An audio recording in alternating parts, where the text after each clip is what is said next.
Olá, seja muito bem-vindo ao nosso quarto episódio do podcast Limite. Eu sou a Camila Dalmédico, comunicóloga, e dessa vez me acompanha aqui o professor de língua portuguesa Manga, professor do PV do Ilimite. Muito prazer e seja muito bem-vindo, Manga. Legal, muito prazer, muito bom estar aqui com vocês. Gostoso? Uma nova experiência gravar um podcast? É, um pouco novo. Tudo isso aqui eu não sei para onde eu olho, se eu olho para a câmera, se eu olho para vocês, mas a gente vai se ambientando. É isso Gostoso. aí, é isso aí. E hoje nós estamos com dois convidados muito especiais e que é uma oportunidade muito grande para quem está prestando vestibular, para quem é aí vestibulando, para quem está nessa empreitada de estudos, que eu gostaria muito, na minha época lá de vestibulanda, ter tido essa oportunidade. Acredito que eles também, enquanto estavam na época de estudantes, ter tido a oportunidade de bater um papo com pessoas como vocês são hoje, né? Já formado, que é o caso do Matheus Santa Rosa. Muito prazer, Matheus.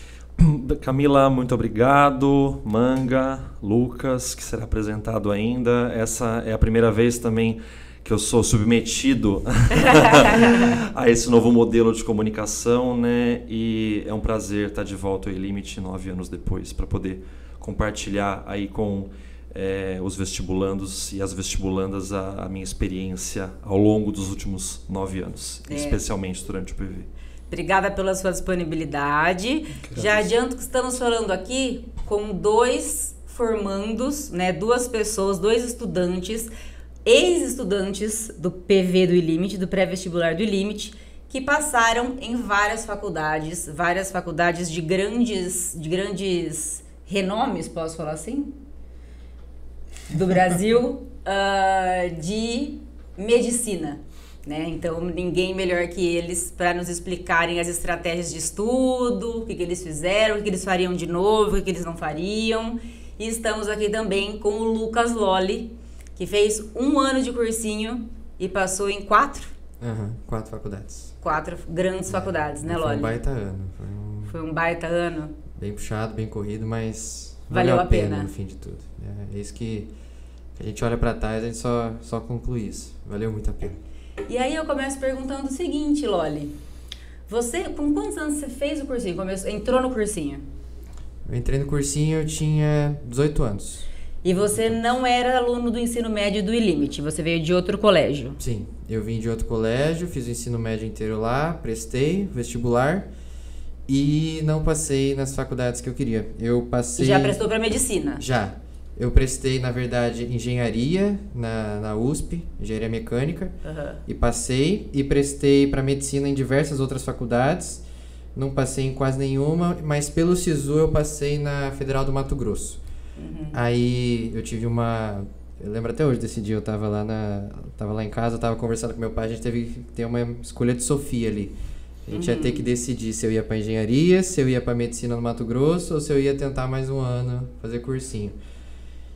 E ali parecia que não tinha escolha certa, não tinha escolha errada, todas eram erradas, nenhuma era... E no fim eu sei que eu tomei a melhor escolha. Hoje, olhando pra trás, ter tentado de novo, ter ido pro Ilimite, ter feito PV, deu tudo muito certo do jeito que foi. Lolli, e essa dúvida me veio, na verdade, quando a gente estava conversando aqui antes com o Matheus.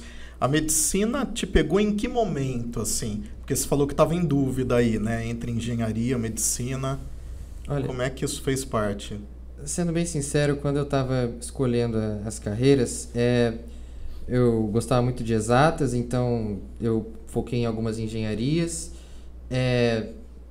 Pensando em mercado, pensando em futuro carreira, Brasil e tal, eu olhava bastante por direito para medicina também, então eu ficava mais ou menos nesses 3 que é o que são muito visados hoje em dia também, né? E eu acho que com razão, quando a gente está quando a gente está estudando e pensando em carreira, a gente quer uma coisa que dê propósito, que dê estabilidade, e a gente olha nessas carreiras, a gente imagina que elas vão dar isso, umas mais do que outras.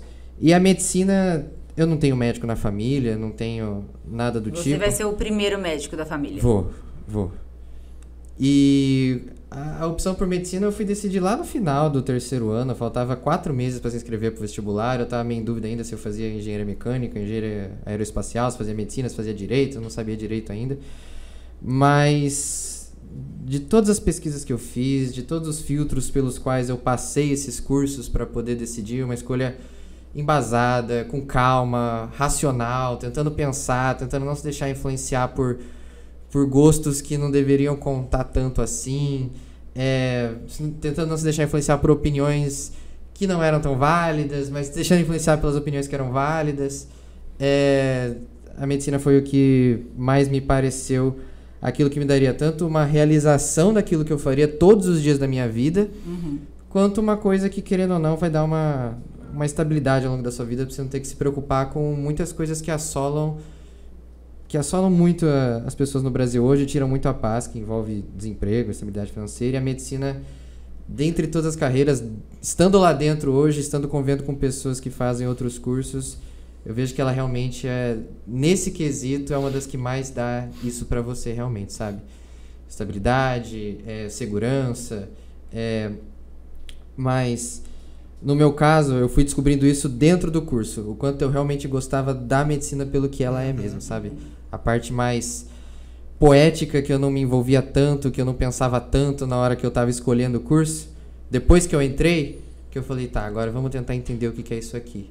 E aí brilha os olhos esse negócio expectativa versus realidade, a realidade foi maior. Exatamente. Eu não esperava encontrar dentro da medicina essa realização e esse propósito em lidar com pessoas, em ajudar, em tentar estabelecer planos, estabelecer metas, trabalho multidisciplinar em equipe, sabe? Tudo isso quando eu entrei dentro da faculdade e comecei principalmente a partir do terceiro ano, que a gente começa a ter contato com pacientes, que começa a medicina virar um pouco mais medicina de verdade, eu vi que era isso que eu queria fazer o resto da minha vida. Que bom, né? Interessante. Certa. Bom, podia não ter sido, mas foi. Foi. Matheus, com quantos anos você prestou o pré-vestibular? Porque você também não era do ensino médio do ILimit, né? Também não foi do ensino médio do ILimit, né? Acho que vale aqui um registro do Jurássico aqui, né? Eu fui da primeira turma de pré-vestibular e primeira turma do ILimit, né? Em 2014, quando o projeto... Não existia ensino médio ainda. Não existia ensino médio, cursinho. Quando o projeto desembarcou aqui em Americana, né?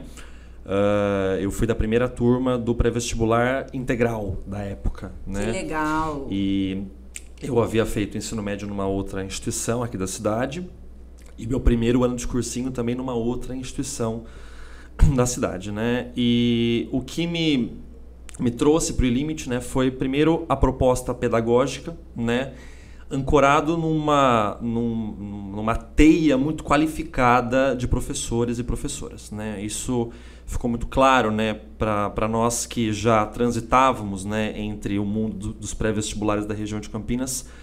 A equipe que veio para a Americana, né,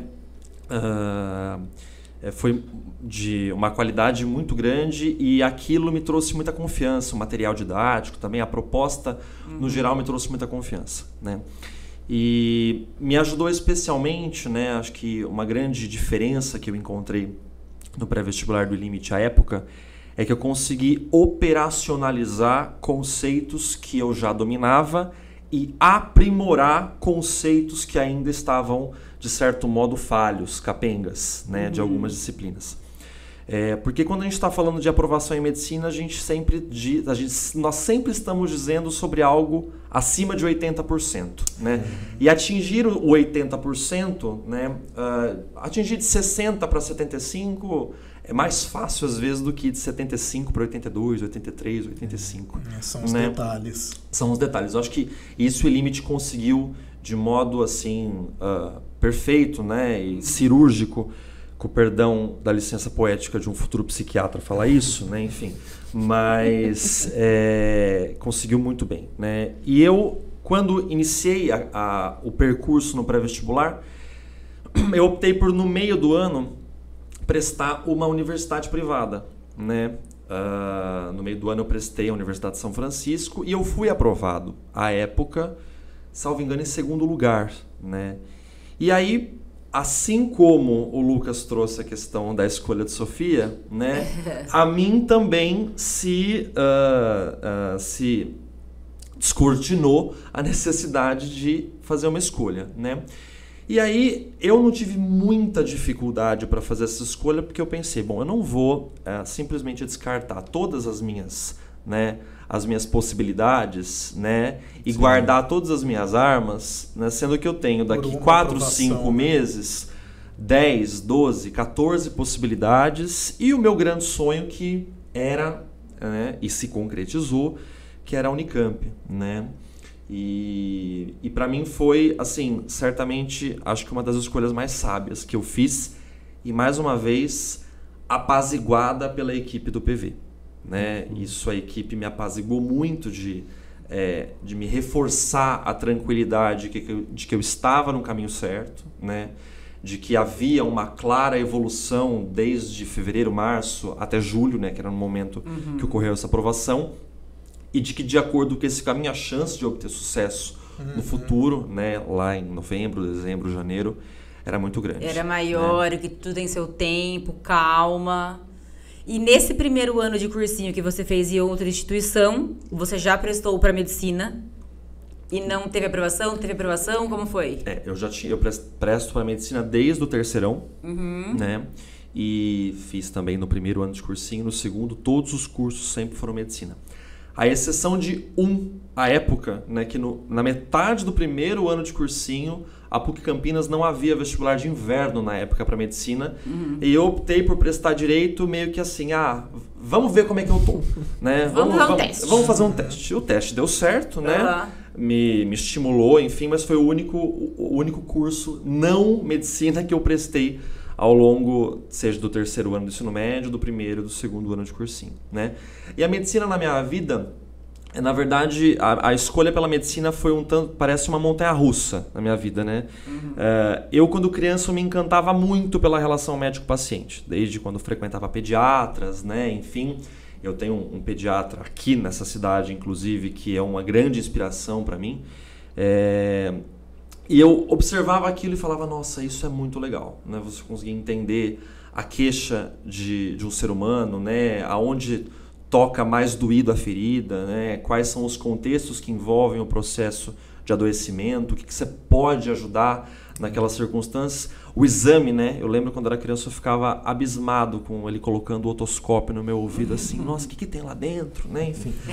E aí, depois que eu cheguei no final do ensino fundamental 2, passaram alguns cursos pela minha cabeça, né? Eu sempre tive uma inclinação grande pela área de humanidades, né? E direito, psicologia, relações internacionais. É bem diferente, né, de mim. Eu sempre tive uma inclinação muito grande pelas humanidades. E aí, depois que eu internalizei que, na verdade, a medicina, o ato médico, ele é muito mais humano do que propriamente biológico, aí eu falei, bom, eu acho que eu quero mesmo cuidar de pessoas, né? Então, foi isso que balizou um pouco a minha escolha, né? E aí, desde o terceiro, prestou medicina? Passou ou não passou? Não passei. Terceiro eu não passei. Primeiro ano de cursinho? Não passei. Segundo ano fazendo limite? Passei em 8 universidades. 8 universidades. Você lembra quais? Lembro. Com certeza, né? Vamos lá Deve lembrar até em ordem. Vamos lá em ordem. Então, a Universidade de São Francisco foi a primeira no meio do ano, e a primeira no final do ano também, foi o primeiro resultado que saiu. Depois a Fundação Padre Albino de Catanduva, né? A Faculdade de Medicina de Catanduva, a PUC Campinas, a PUC São Paulo, Universidade Federal de Santa Catarina, Universidade Estadual de Campinas, nossa gloriosa Unicamp, né? E a Universidade Federal de Ciências da Saúde de Porto Alegre, essa que eu passei pelo SISU, né? O processo de seleção unificada pelo Enem. A Santa Casa você não passou pelo... Santa Catarina. A Santa Catarina, à época, tinha era o vestibular. Não era Enem ainda. Eu lembro que era um vestibular que ele caía muita coisa de Santa Catarina, né? Era muito difícil. Era uma prova que eu tive que fazer, inclusive, um estudo regional de literatura, de história, de geografia. E era uma prova que assombrava todo mundo porque era de somatória, né? Aquela prova de somatória que quando você errava uma, anulava uma certa, né? Eu fiz uma vez essa prova. E às vezes ainda coincide a data, né? Porque eu acho que esse ano coincidiu com a Unesp. E no meu ano também. Também coincidiu com a Unesp. É mesmo. Agora eu acho que eles têm algumas vagas pelo SISU. Eu acho que eu contei, acho que foram 7, não sei se foram 8. Enfim, eu contei aqui, acho que foram entre 7 e 8, né? E você esperava? Olha... Como é que foi na hora que você foi vendo os nomes ali, as aprovações? Você lembra da sensação? Na verdade, eu... Teste de humildade. Não, você esperava? Porque eu acho que eu ia, sei lá, nem imagino. No meio do ano, né, quando eu fui aprovado na Universidade de São Francisco, eu consegui perceber internamente que algo mudou, né? Isso é uma coisa, acho que é uma percepção, até eu queria que o Loli colaborasse com esse relato, não sei se ele teve a mesma percepção. Mas conforme você vai evoluindo no processo de treino, de aprendizagem e de treino, né, do eu acho que de maturidade também, né, de entender na verdade onde você precisa se concentrar, o que você precisa fazer, o que vai dar resultado. Quando eu fui coletando isso, tanto internamente, subjetivamente, quanto objetivamente, através dos simulados, do retorno, do feedback dos professores, da coordenação, eu fui percebendo, falei, nossa, parece que vai. Dá uma sensação. Dá uma sensação. Eu tô no caminho certo. Que você vai se apaziguando conforme as provas vão chegando. Foi uma coisa bem... Você vai ficando confiante. Exatamente. Foi uma coisa bem... É meio contraditório falar isso, né? Parece que você vai ficando calmo conforme as provas vão chegando.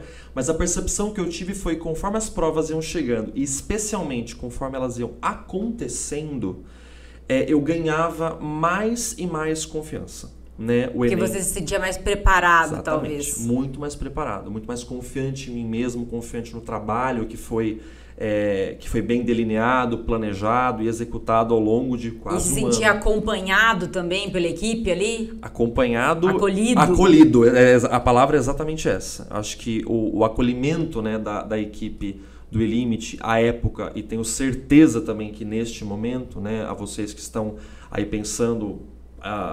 aonde eu faço, o que eu faço, como eu faço, para mim foi um projeto pedagógico que fez muito sentido, né? E fez muita diferença, né?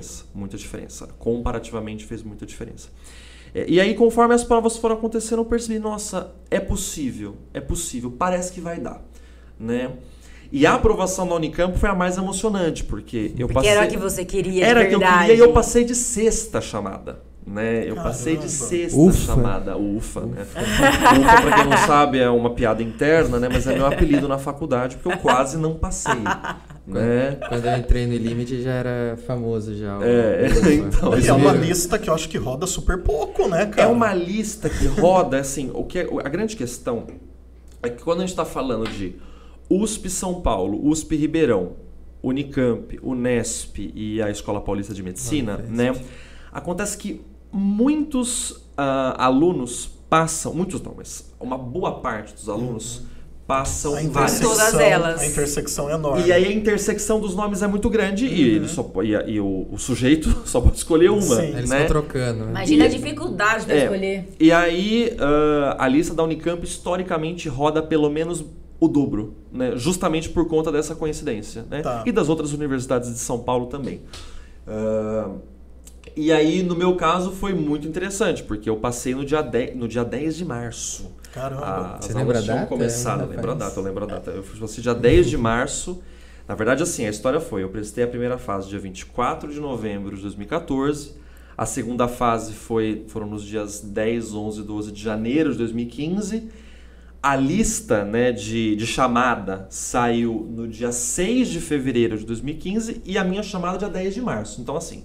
Para quem está prestando, prepare o coração, né? Prepare o ansiolítico, porque foram 3 meses. Você já estava matriculado em outro lugar? Já, eu estava matriculado em Santa Catarina. É mesmo? Eu fui aprovado. Já tinha ido pra lá? Eu já tinha ido fazer matrícula. Tá.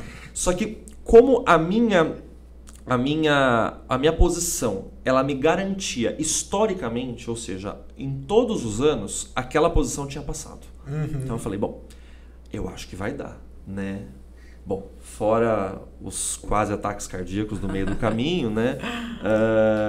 Eu deixei até uma carta de desistência em Santa Catarina para ser utilizada se fosse necessário, para não ter que voltar para lá, porque na época não dava para fazer por assinatura digital, né? Estamos falando de 2014, 2015. Quando você né? foi fazer a matrícula, você deixou a carta junto? Deixei a carta junto. Porque eu tava confiando na estatística, né? E a estatística deu certo. Curiosidades à parte, foi o ano que menos alunos foram chamados. Caramba. O ano anterior menos concorrido tinha sido 2013, foi chamado até 213. Você ficou sabendo como? Ligaram? Era por telefone? Eu estava no hospital acompanhando meu avô no pós-operatório de uma cirurgia. Caramba. E aí? E aí uma amiga que, muito amiga minha, muito querida, mas que não costuma me ligar. São umas pessoas que costumam mais mandar mensagem, enfim, a hora que eu vi aquele celular tocando... E eu não estava mais muito confiante, porque na rodada anterior tinha chamado uma única pessoa. Só que aí aconteceu que tiveram alunos que foram para outras universidades e a lista rodou. E eu não estava mais muito preocupado, eu estava meio que conformado. Meu celular toca e aí eu estava no meio do corredor, ela fala assim, onde você tá? Aí eu falei, eu tô no hospital, mas tá tudo bem, meu avô tá numa cirurgia, mas correu tudo bem. Você não viu a lista? Lista? Que lista? Que lista que essa doida tá falando? Lista? E ela queria que eu lembrasse por mim, né? Pra sentir emoção. Lista, meu filho! Aí a hora que ela falou assim, Matheus, aquela lista. Aí eu parei assim, falei, caramba. Aí ela gritou, você acabou de passar na Unicamp. Ai, que legal. E aí foi bem interessante, né? Eu tava no meio do hospital quando eu passei na faculdade de medicina, que eu mais queria, né? Enfim. Foi muito assim, foi uma jornada, esse capítulo... Esse dia é inesquecível pra você. Esse capítulo inicia uma jornada e encerra uma anterior, né? Cinematográfico, né? Quase cinematográfico, foi inesquecível, é um dia que a gente Loli, você vendo os nomes ali, quando passou, você lembra da sensação? Você imaginava que depois de 1 ano de cursinho você já fosse passar? Nem com 1, nem com 2, nem com 3. Quando eu tava... nesse percurso aí de fazer as provas, eu não tava querendo criar muitas expectativas, assim, que eu tinha muito medo de me frustrar. Imagina. Então, né, eu tentei focar naquilo que tava no meu controle, porque, querendo ou não, passar não tava no meu controle. O que tava no meu controle é estudar o máximo que eu podia. É fazer o máximo que eu era capaz e o que eu aguentava. Isso estava no meu controle. Se eu fosse passar ou não, dependia dos outros. E isso, pelo jeito, você fez muito bem. Eu foquei nisso. Foquei nisso e eu entrei meio que num estado de... Eu até conversei com um amigo meu que quando a gente tava fazendo cursinho, a gente fazia cursinho junto. E a gente se ajudou muito. A gente era meio que uma dupla, assim, a gente estudava junto. Ele queria direito, passou em direito também na São Francisco depois. Na USP São Francisco. E a gente se ajudou muito e eu chegava a conversar com ele, que na época do cursinho... Eu meio que não ficava pensando... Não sei se os vestibulantes costumam fazer isso, de pensar em si mesmo de jaleco, de pensar em si mesmo de estetoscópio, ir no futuro, ir atendendo, não sei o quê. Ainda mais agora, naquela época nem tinha Instagram, não tinha TikTok, então eu não me prendia muito a essas coisas e eu focava só, não, eu tenho que saber Teorema do Impulso, eu tenho que saber o relevo do estado de São Paulo. E eu focava nessas coisas, que eu falava, não, é isso aqui que vai me fazer passar. Então aquele resto lá eu tentei desenvolver meio que uma blindagem emocional, assim, pra não deixar me influenciar por essas coisas da prova. Porque, óbvio que o estudo é importante, óbvio que o que você faz lá é importante, mas o emocional, na hora da prova e durante o cursinho, eu acho que conta muito. Porque eu tenho certeza que teve gente que estudou muito mais do que eu, estudou muito mais anos do que eu, e pode até ser muito mais inteligente do que eu, mas que por questão de emocional, de nervosismo, chegou lá na hora da prova e... Com certeza. E a minha estratégia para driblar isso foi não pensar na faculdade, não pensar no curso, pensar no que eu tinha que saber e no que estava no meu controle. E aí eu também teve um negócio que o Matheus falou, que ele queria a Unicamp, que era um desejo dele. Olha, eu até, depois que eu passei, um pessoal de vestibulando de medicina veio conversar comigo, e eu fui sincero, eu falei, olha, eu atirei pra todo lado. Eu queria medicina, eu não conseguia pagar uma particular, então eu prestei tudo que é pública que eu podia prestar, que tava em dias diferentes, que dava pra fazer, e a que eu passasse eu ia fazer. Então eu prestei Enem, prestei FAMERP, FAMEMA, Unesp, Unifesp, Unicamp, FUVEST, tudo que dava pra prestar. De fora do estado, no ano de cursinho, eu não prestei nenhuma. No outro eu tinha prestado UEL e UFSC, mas quando eu tava no IRIMT eu não prestei nenhuma de fora do estado. E falar pra você que eu estudei só pra Unicamp, estudei só pra USP, estudei só pra FUVEST, só pra Unifesp, só pra Unesp, porque tem muita gente que faz isso. Você estudou? Eu estudei, porque o conteúdo, querendo ou não, é o mesmo, e eu me prendi nisso, sabe? Embora as provas tenham um jeito diferente de perguntar, a Unicamp tem uma redação que é só ela que faz, a Unesp tem um estilo totalmente diferente de prova das outras, que eu me dava muito bem, inclusive. Eu foquei em estudar o conteúdo. E aí, na hora que ia vir o vestibular, querendo ou não, essa questão não é tão diferente dessa. As duas pediam pra você achar, fazer a lei dos cossenos e dava alguma coisa. Então, eu me foquei nisso. E aí, quando eu fui fazendo, aconteceu que eu tava meio que preparado para qualquer prova que viesse. E aí, deu certo. Eu prestei essas várias, aí eu passei na Unesp. Foi a primeira que saiu. Eu passei em 4º lugar na Unesp. E foi... Na Unesp eu já tava um pouco mais seguro que eu ia passar, porque na primeira fase eu fui muito bem. Eu até tava comentando com o Zerbe depois, professor, que na primeira fase de 90 eu fiz 87. Eu fui muito bem. Eu até compartilhei com o pessoal do cursinho. Falei, nossa, essa aqui acho que dá, né? Essa aqui acho que dá. Se não der, é difícil. E a Unesp, que foi a primeira que eu passei, essa foi legal. Essa foi impactante. Eu tava na aula de carro. Eu tava pra tirar a CNH, eu tava no meio da aula de carro, recebi um SMS, que eu não tinha 3G. Tirou a identidade funcional da Unicamp. Não! Cara, eu recebi um SMS falando, sua matrícula, você foi chamado de matrícula da Unesp. Nossa, deve ser fake isso aqui. A Unesp não manda SMS falando essas coisas. Pedindo um Pix, né? Põe os 4 dígitos do cartão e garanta sua matrícula. Aí eu cheguei em casa e era verdade mesmo. Aí eu gritei, saí correndo, cortei uma parte do cabelo, e pai, e mãe, com amigo, e pulei na fonte da praça, e foi muito festa. Aí depois da Unesp veio a Unifesp, depois da Unifesp veio a UFMG, que saiu pelo SISU. A FUVEST eu não passei nem da primeira fase.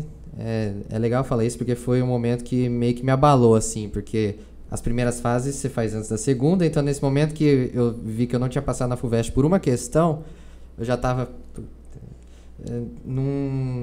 isso meio que desestabiliza um pouco para as próximas. Outra né? história coincidente nossa, eu também não passei por uma questão na FUVEST. Cara, e tem bastante gente que acontece isso, é bizarro. Eu falei, nossa, fui tão bem na Unesp, chega na FUVEST, nem na primeira fase eu passei. Esse relato é importante também, porque parece que são só vitórias, né? Não é, cara, tipo, não é. E aí depois passei na UFMG, e aí depois a Unicamp foi a última, e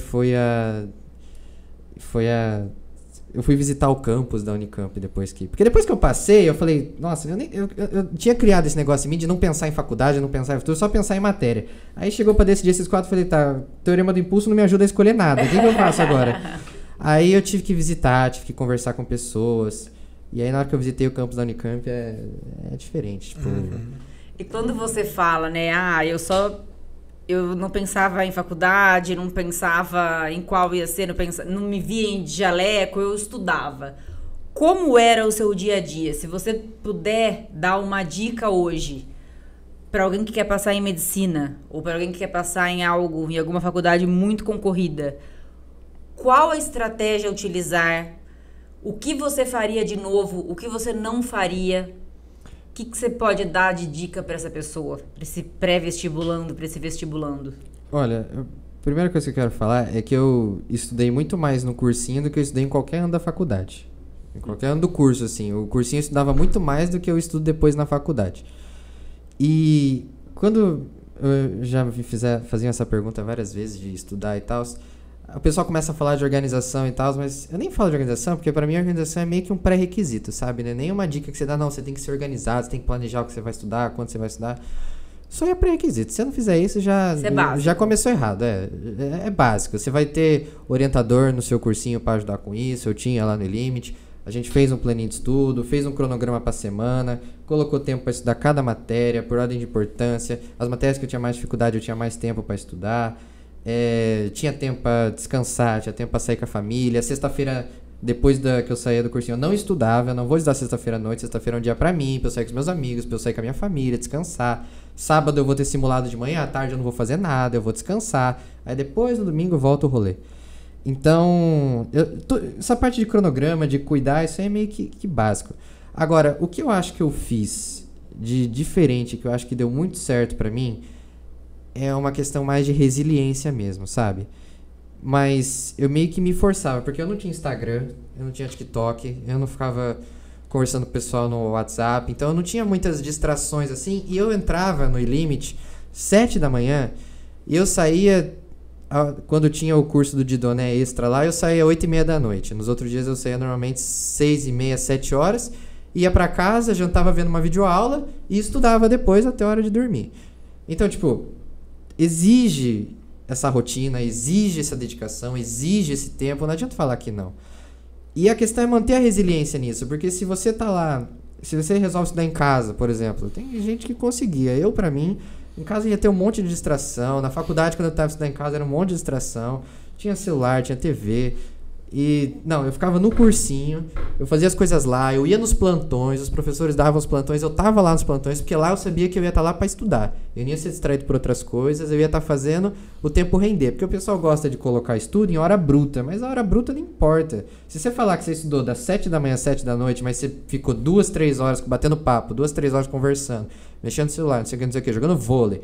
Não, isso não conta. O que conta é horas líquidas de estudo. É qualidade mesmo. É o tempo que você tá com a bunda na cadeira fazendo exercício e lendo teoria. Isso ninguém pode fazer por você. Não. O melhor orientador do mundo faz a sua planilha e quem vai sentar ali quem vai seguir é você. Se você não tirar essas distrações que vão te afastar do objetivo, se você não focar naquilo que você tem que fazer e ter essa resiliência, que é você que se impõe, que é você que vai ter que abrir mão de um monte de coisa, que é você que vai ter que abrir mão de rolê, que vai ter que abrir mão de ficar acordado até mais tarde em alguns momentos, que vai ter que abrir mão do seu domingo porque você tem que fazer uma redação todo domingo, e é chato fazer redação depois do almoço. E tipo, mas são essas coisas, essas pequenininhas que saem abrir mão aqui, abrir mão aqui, abrir mão aqui, abrir mão aqui, abrir mão aqui, abrir mão aqui, que aí você chega no final e olha pra trás, eu não sei se o Matheus viveu algo parecido assim, que tipo, você vê que você abriu mão de um monte de coisa, mas no final você vê que valeu a pena, sabe? É um preço que você paga, mas o que você colhe depois é imensurável. É impagável. Matheus, mesma pergunta pra você. Eu vou começar minha resposta com um resumo para depois eu explicar, né? Eu acho que o que importa, né, é o caminho que você faz, né? O percurso que você se propõe a fazer, né, é um percurso que se inicia antes do início propriamente dito do pré-vestibular, com o sonho, um desejo, um objetivo, né? E vai se finalizar, né, com a sua aprovação. Acho que isso é o que mais importa, né? E o percurso, muitas pessoas... mas como foi você realizar esse sonho de passar na Unicamp, que você sempre quis? Eu sempre olho para trás e falo, o caminho fez sentido, né? E com relação à rotina de estudos, né, eu vou bastante em consonância com o que o Loli explicou há pouco, né? E eu tinha também um conceito que eu não abria a mão. Eu precisava de um tempo para mim. Eu precisava de um tempo para mim, de um tempo com os meus, minha família, meus amigos, né? E um tempo que eu estivesse lá em qualidade. Então sempre havia, pelo menos, o período de um dia do final de semana, e aí eu escolhia ou sábado ou domingo, a depender da semana, em que eu tirava para não fazer nada que estivesse relacionado a vestibular, a pré-vestibular, enfim. Isso foi uma opção que eu tomei que acho que foi muito acertada, né? Porque você precisa primeiro se desconectar para se conectar consigo mesmo, né? E de entender que o descanso, nenhum descanso com qualidade é importante. Outra questão é que uma máxima, né? Eu sempre fui muito Caxias para estudar. As pessoas perguntam, nossa, qual que é a sua mágica? Nenhuma. A minha mágica sempre foi aula dada, é aula estudada, revisada e exercitada. Para mim, de antes do pré-vestibular, né? Mas isso se prosseguiu com a faculdade também. Percebi que na faculdade eu não mudei muito meu estilo de estudar. Tem muito que inventar também. Não é muito o que inventar. Mas eu acho que assim, o mais importante é que você dedique um tempo para estudar com qualidade, sem distratores em potencial. Né? Hoje nós estamos numa época em que aí eu vou falar pela psiquiatria, né? Há muitas síndromes desatencionais que não são causadas por um transtorno de déficit de atenção e hiperatividade, o TDAH. Há muitas síndromes desatencionais causadas por excesso de estímulo, e estímulo que não faz sentido, né? Então, se você estudar com o celular, com a tela virada para cima e o notebook aberto com o WhatsApp apitando, não vai dar muito jeito, porque você perde o fio da meada de um raciocínio que você estava fazendo. Hoje é muito mais difícil do que lá em 2014, quando você... Para mim foi mais fácil, foi 2014, pro Loli já foi mais difícil, que foi em 2019. E vai ficando mais difícil. E vai ficando mais difícil. Então eu acredito que para quem está ouvindo esse podcast, né, que tem essa expectativa, né, de prestar um curso concorrido, lembre-se sempre que estudar com qualidade significa estudar com o mínimo possível de estímulos distratores. E na minha rotina, o que eu fazia era o seguinte: dias em que eu ficava no PV até às 5h30 da tarde, os dias que tinham aula até às 5h30, que eram terça e quinta, né? Eu chegava em casa, tomava um banho, jantava, estudava mais umas 2 horas e meia, ia dormir 11h30 da noite. Nos dias em que não havia, aí eu estudava o dobro, 6 horas. Mas eu sempre tirava um período, obviamente, para fazer minhas necessidades básicas, e um período de 1 hora por dia para ter algum tipo de lazer. Uma série que eu gostava, algo na TV que eu gostasse, um livro que não tivesse nada a ver com o assunto, né? E treino. É preciso treinar. Outra coisa, atividade física. Atividade física é fundamental. Nem que seja 3 vezes por semana, tá, gente? Assim, nem que seja 3 vezes por semana, uma caminhada, uma academia, uma corrida, natação, enfim. É muito importante. Isso é extremamente importante porque isso ativa áreas do cérebro responsáveis pela concentração, pela atenção concentrada, pela memória de curto prazo. E aí, né? Quem está falando não é nem só o Matheus vestibulando, é o Matheus agora... Quase psiquiatra. É médico formado pela Unicamp, já com uma outra visão até, né? E é importantíssimo que todos, acho que tenham essa apreciação de entender que neste ano a vida não é só a prova, né? A sua vida continua, mas você tem um objetivo maior. E assim, por mais que as coisas... outra coisa também que eu acho que é fundamental, é constância. Não adianta... eu chamava na época, não sei se hoje chamam assim, eu chamava de setembrite ou outobrite na época, né? Porque chegava em setembro e outubro, todo mundo se descabelava, a prova tá chegando, pelo amor de Deus, e não sei o quê. E aí quer correr atrás de tudo que não fez até então. Quer correr atrás de tudo e... Até março todo mundo estava bonitinho, porque começava já 1º de março, aí você estudava bonitinho em março, abril já ficava meia boca, maio já estava tudo esculhambado. Então, é preciso que haja uma constância. E essa constância, qual que é a grande questão?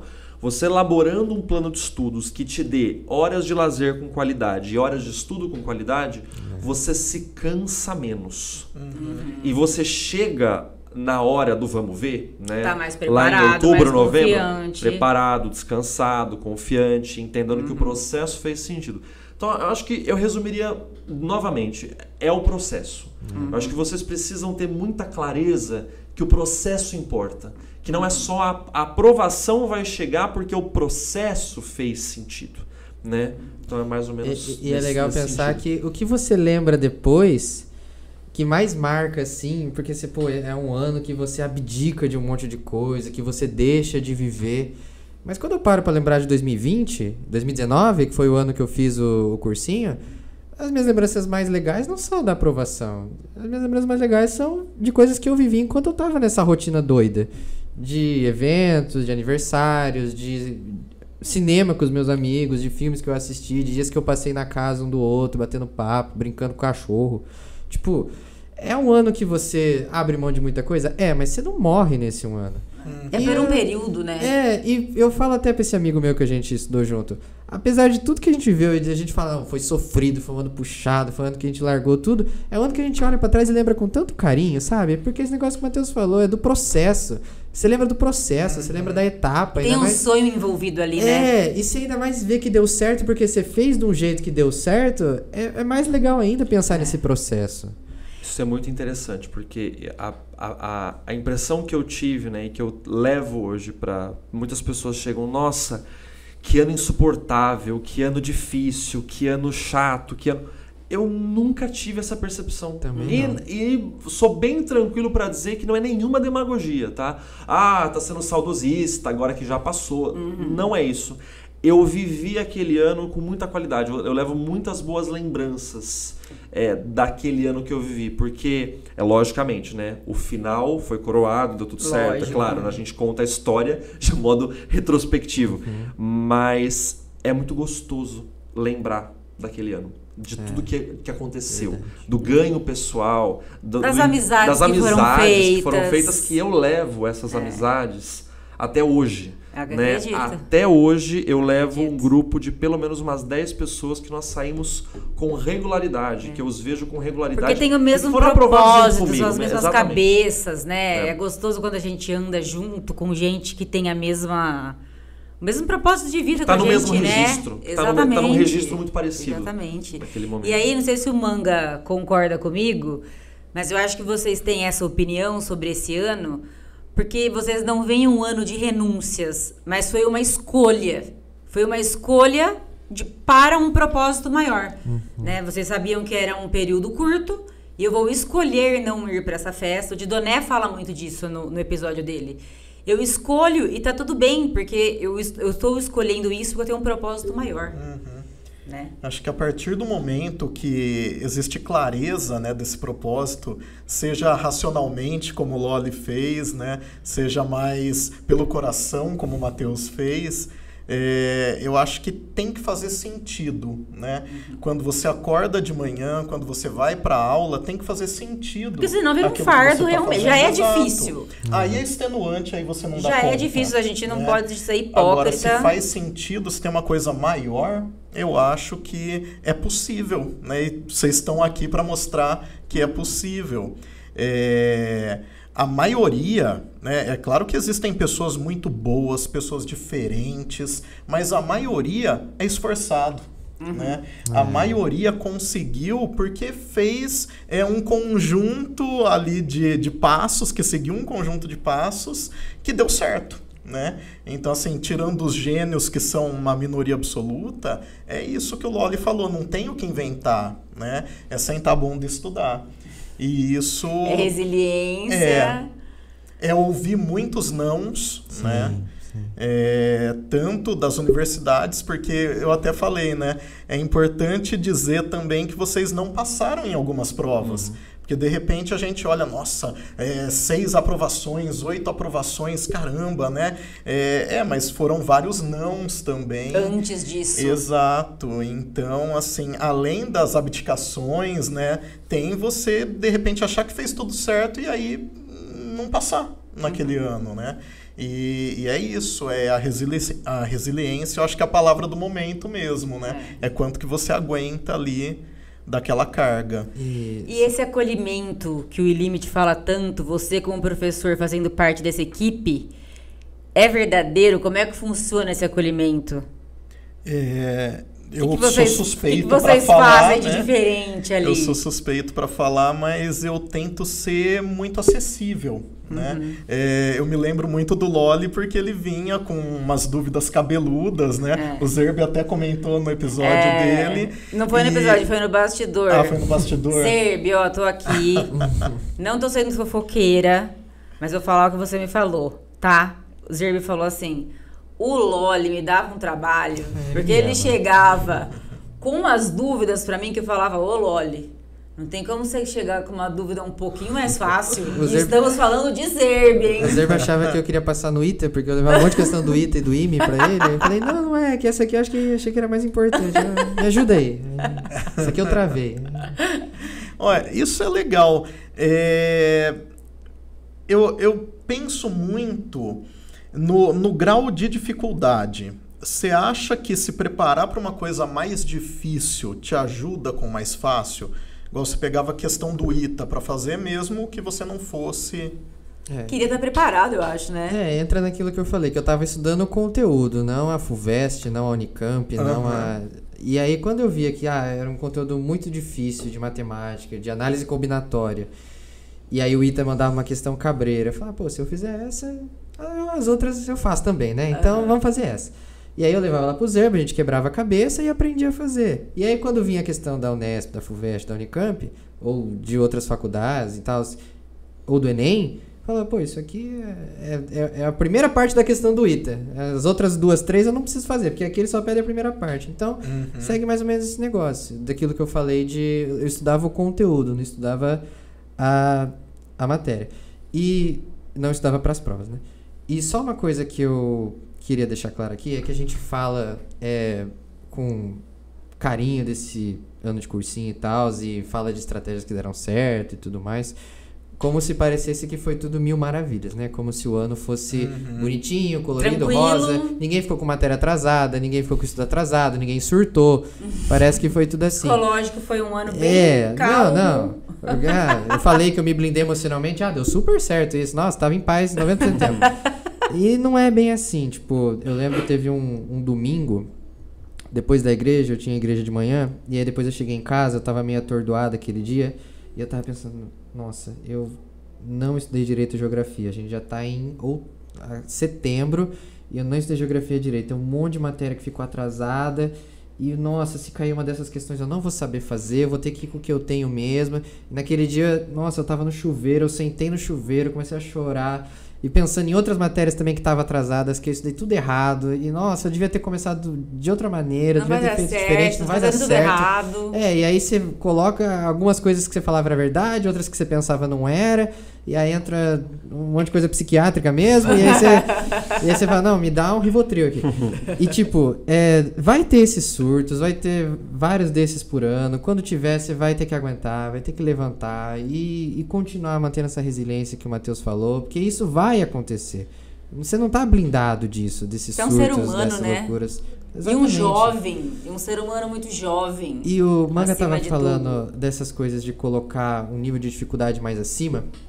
Depois que eu passei, eu apresentei o meu plano de estudos pro meu irmão. Que é basicamente esse arroz e feijão que o Matheus falou, só que colocar numa planilha organizado pra você saber quando que você tem que fazer as coisas.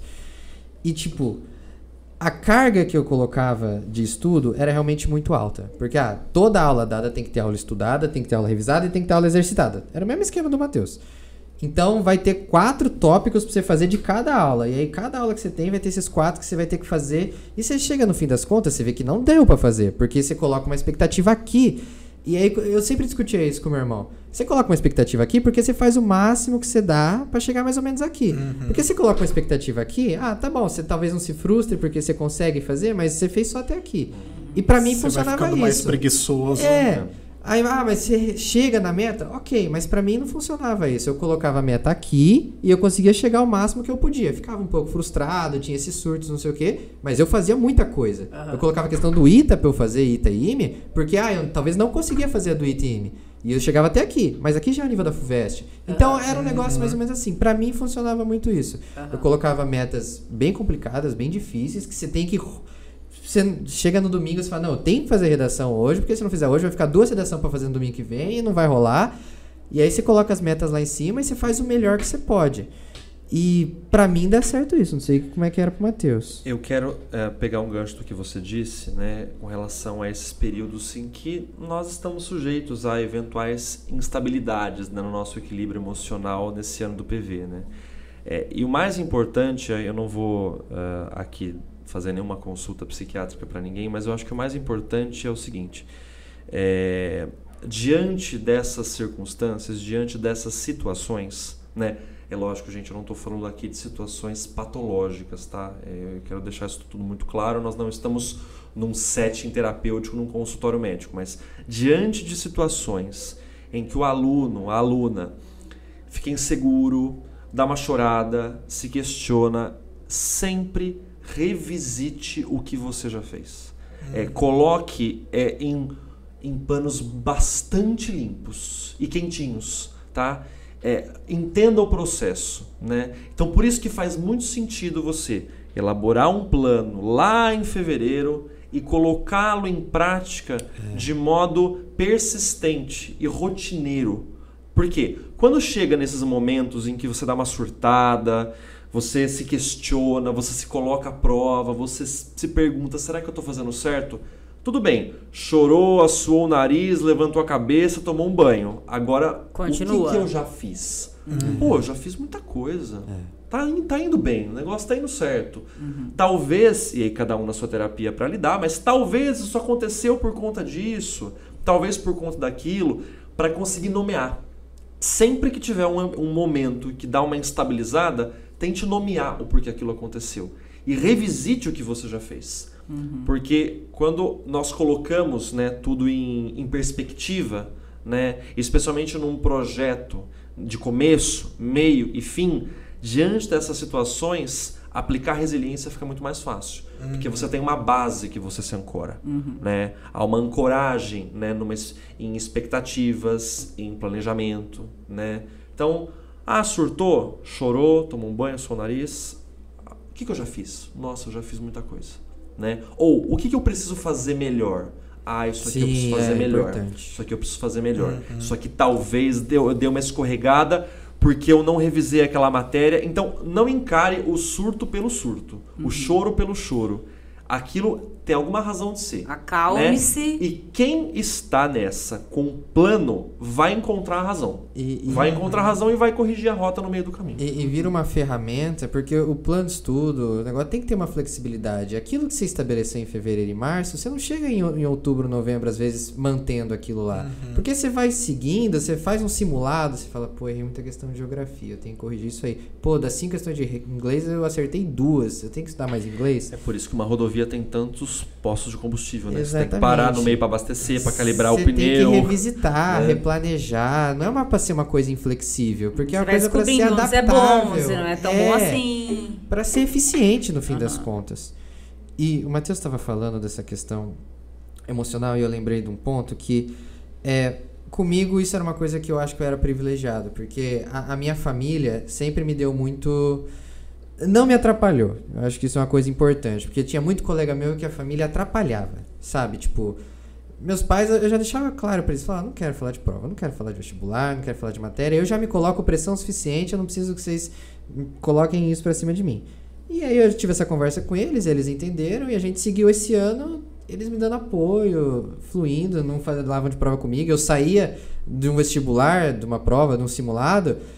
Eles já sabiam, não é pra perguntar como eu fui. O que eu menos quero falar depois que eu sair é como eu fui. A única coisa que eu quero que eles falem pra mim é tá com fome? Porque a minha resposta vai ser tô. E aí eles vão falar, aonde você quer ir? Eu falo, eu escolho, né? Então eu quero... É isso que eu pedia pra eles. E eles foram muito sempre parceiros nesse momento. Então, acho que é uma coisa... afetivo aí no caso, né? Exatamente. Nossa, comida me dava um acolhimento afetivo imenso. E acho que é uma coisa importante pro pessoal que tá prestando, que tem que ter esse apoio da família mesmo, sabe? A gente vê isso até na prática médica, que você pode falar com o paciente o quanto for às vezes, se você não tem o familiar que é a rede de apoio dele ali, ciente do que tá acontecendo, entendendo o papel dele nesse tratamento, nesse projeto, a coisa não vai esculhambar, o cara vai chegar daqui 2 meses e o colesterol dele vai continuar alto. Então, tipo... Ter uma conversa sincera com a família.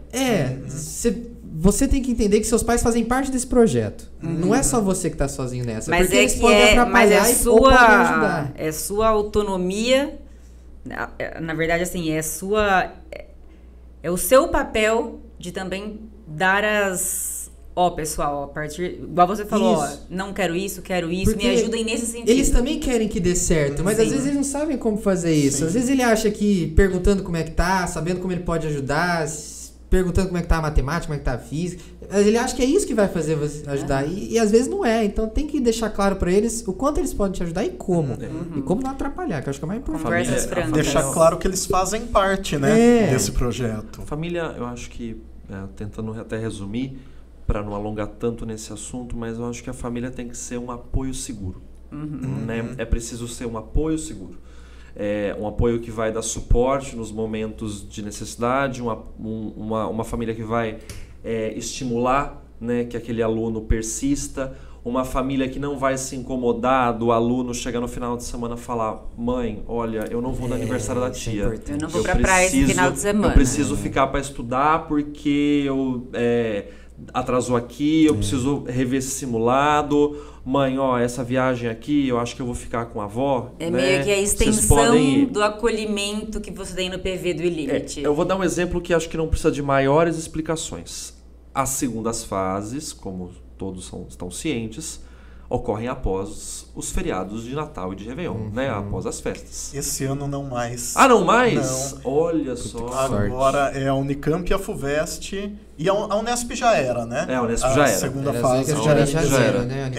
Agora a Unicamp e a FUVEST trouxeram para dezembro.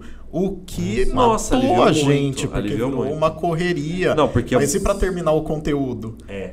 Basicamente o que eu fazia era: não estudo dia 24, dia 25, dia 31, dia 1. Porque você tá ali, na cara do gol, chegando nos 3 últimos dias, né? Que são os 3 dias da segunda fase, a peteca não vai cair agora. Né? Então você continuava naquela velocidade que você se programou, né?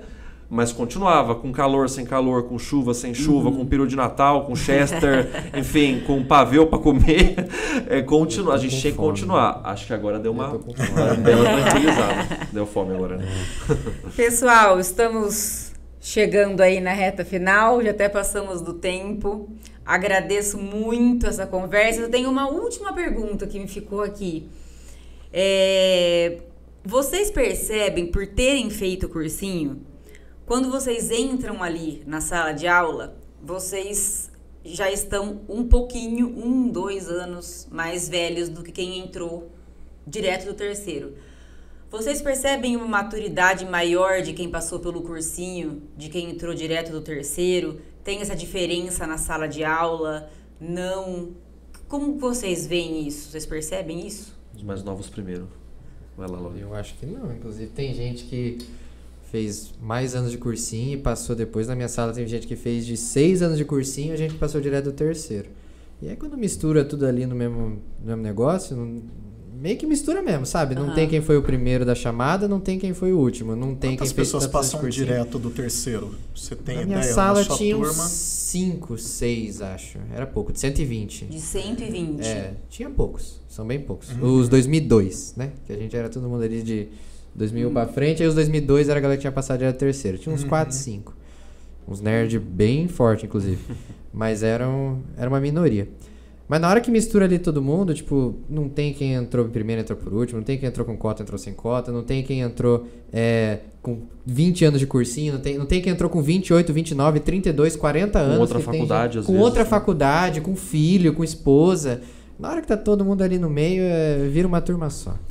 Eu acho que dessa questão, né, na minha turma, salvo engano, nós tivemos uma das maiores taxas de aprovação de alunos diretos. Foram uns 15% da turma direto do terceiro ano.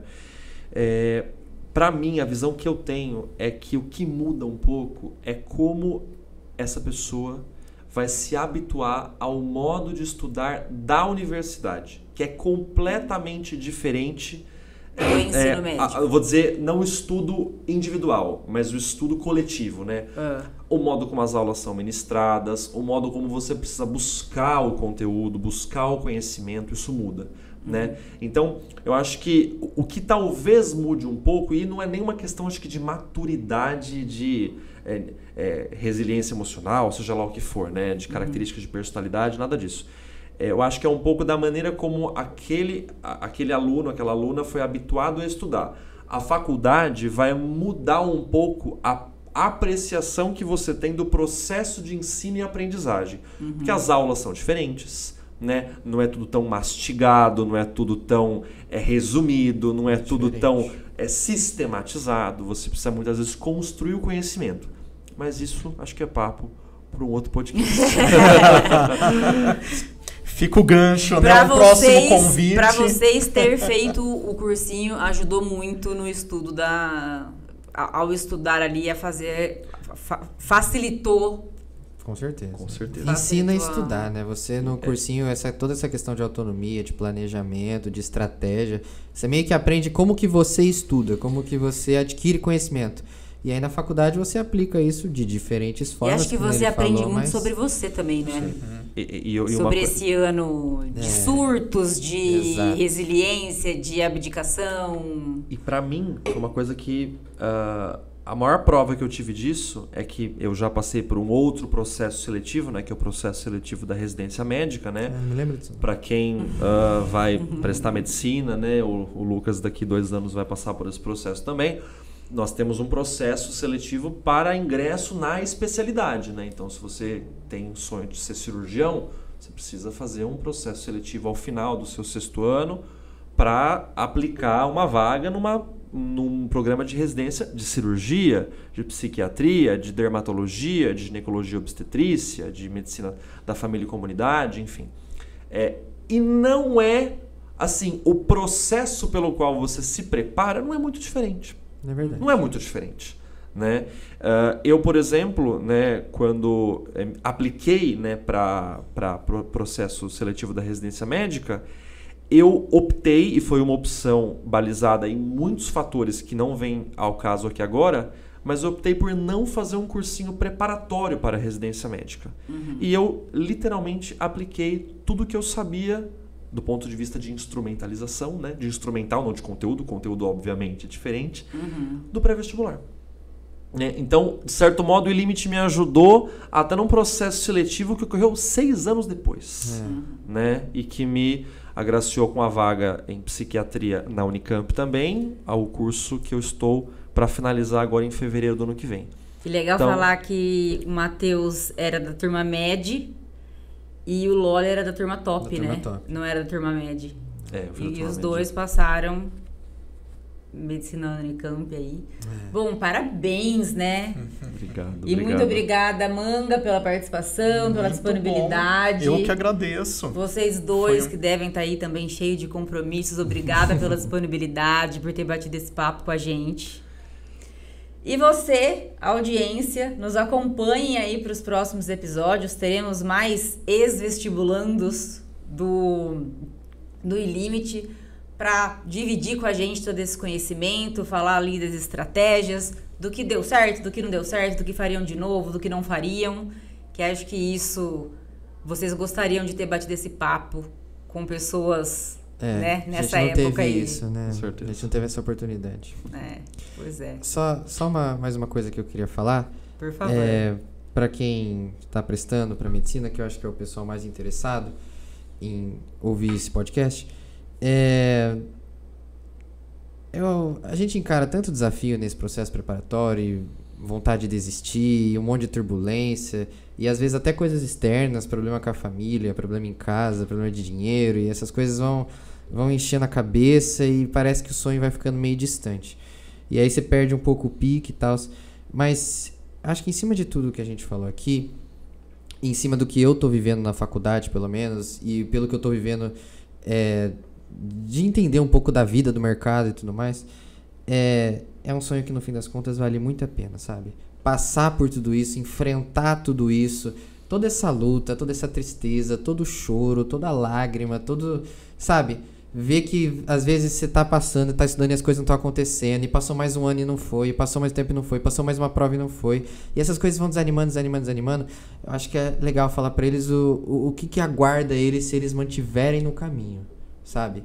Que não tem preço mesmo. O que a gente faz lá, o que é a medicina, quando você realmente é uma coisa que você tá lá pra entender que você tá resolvendo a dor de alguém, tá resolvendo o sofrimento de alguém, você vê que tudo aquilo lá valeu a pena. Se fazer 10 anos de cursinho valeu a pena. Porque você tá ali fazendo um negócio que sabe... Não desiste. Se fizer sentido, se tiver propósito, continua. Se você tiver certo, cara, não tem como você errar nessa escolha. Se você escolhe isso e, nossa, vai de encontro ao seu coração, assim. E é muito gratificante. Bom, para agradecer, né, eu queria agradecer muito a oportunidade do E-Limit, né? Eu quero agradecer a todas e todos aqui os professores, professoras que passaram pela minha vida, toda a equipe que passou pela minha vida naquele ano de 2014. Alguns que ainda estão aqui, muitos outros que já estão em outros colégios, né?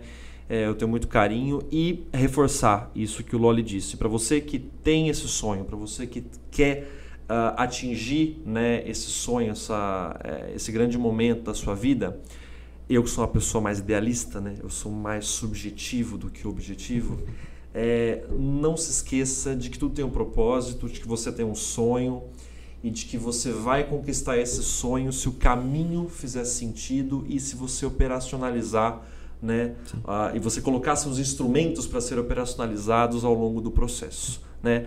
Sempre faça um exercício de prospecção. Aonde eu quero estar daqui 5, daqui 10, daqui 15 anos, né?